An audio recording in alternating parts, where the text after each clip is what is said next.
Hey, how's it going YouTube? I'm back in a video, and today I'm going to tell you how the Detroit Pistons could potentially be the next super team. Now, if you are new to this channel or you just don't know what this series is, it's basically where I go through every single team in the NBA, pretty much preview their best and biggest strengths of their roster, and say how they could potentially have a good season next year. So no, this series isn't basically me saying that I think Detroit will win the championship next year or are going to be this next great team in the future. I'm just highlighting the biggest strengths of their roster and saying how they could potentially be good next year. So yeah, I'm getting to all that in this video. And without further ado, without rambling on too much, let's get right into this video.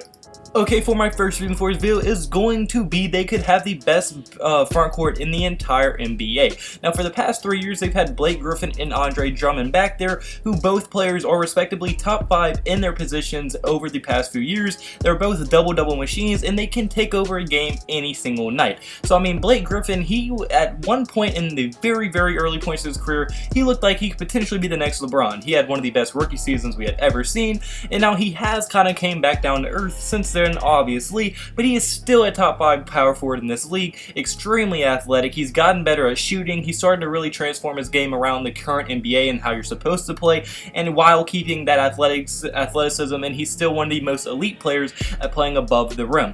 So now that he's slowly integrating a three-point shot into his game, I think he's going to just start improving a lot more, and we're going to start seeing him in a lot more All-Star talks and maybe even All-NBA talks. And then on Andre Drummond's side, he's probably one of the best, if not top 2 rebounders in the entire league. He's an extremely underrated rebounder. He's an absolute beast, but also you cannot guard him when he's down low. He's so big, so strong, you just cannot guard him at all. Now, it does kind of affect him that he doesn't have much of a jump shot, but I'm sure that's something he's also going to work on, seeing that Blake Griffin started working on it. So I'm sure Andre Drummond's also going to start getting a little bit of a jump shot himself. So I think it's going to be very, very important and very fun to see if Drummond can develop that jump shot.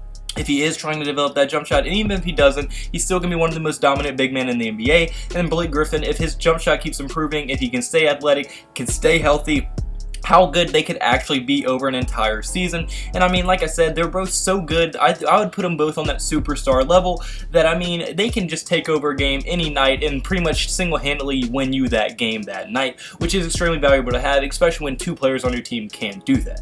But now my second reason is going to be they have one of the best benches in the entire NBA. As I mean, like, look at their bench. They have Derrick Rose, Luke Kennard, Markieff Morris, Thon Maker, Langston Galloway, and even Christian Wood. And I mean, all these players are very, very solid players off the bench. Plus, they have someone like Tim Frazier, who's also decent, but I didn't want to put him in there because I don't know how much in the actual lineup he's going to be able to be. But I mean, they're very, very good. As I mean, yes, obviously, Derrick Rose, he was having a resurgence of his career last year. I mean, he had a 50-point game, and overall, he was just having a good season, averaging around 18 points per game that entire season, until ultimately, once again, he went down from injury, which ended his season.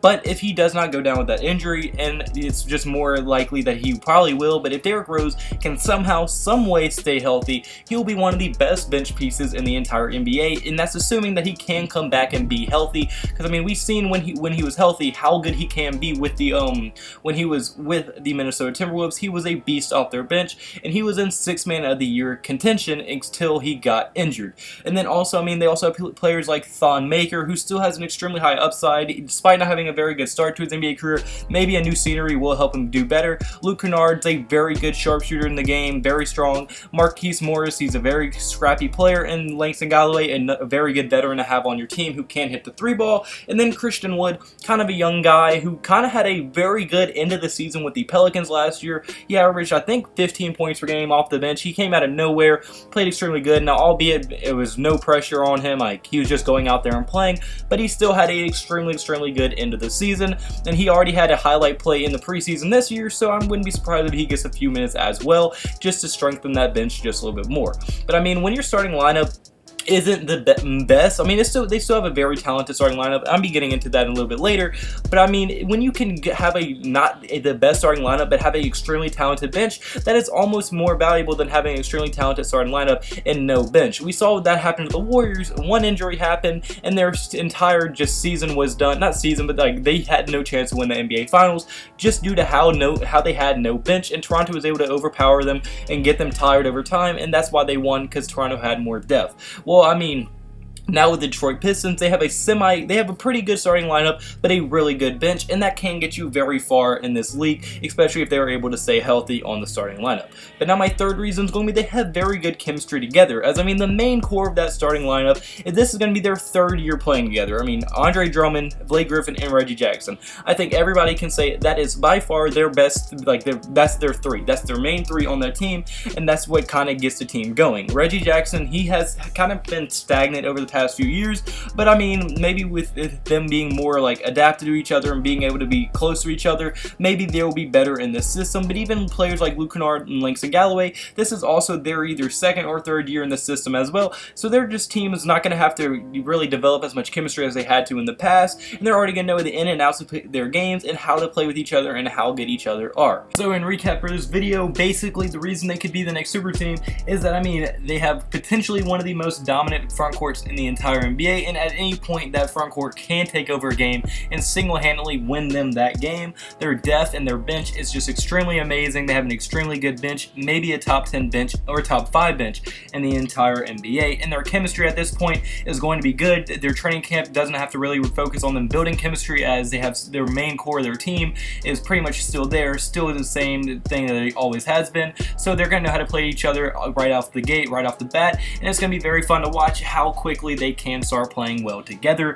and how quickly they are going to be able to actually see if that front court can dominate the games like I think it might be able to do. But unfortunately guys, that's my for this video, so comment below, do you agree with me? Do you think that they could be the next super team? Did I miss any strengths? Do you think I'm wrong on any of them? On your thoughts in the comment section below. If you did like the video at any point, hit the like button and the subscribe button. It would mean the absolute word to me. I mean, y'all been killing it with support lately, and I cannot thank y'all enough. Y'all really have been showing so much support, and I hope you have a blessed day, because I had a blessed day, so you need to have a blessed day. All glory to God. See you in the next video. Goodbye, boo, blah, blah, blah.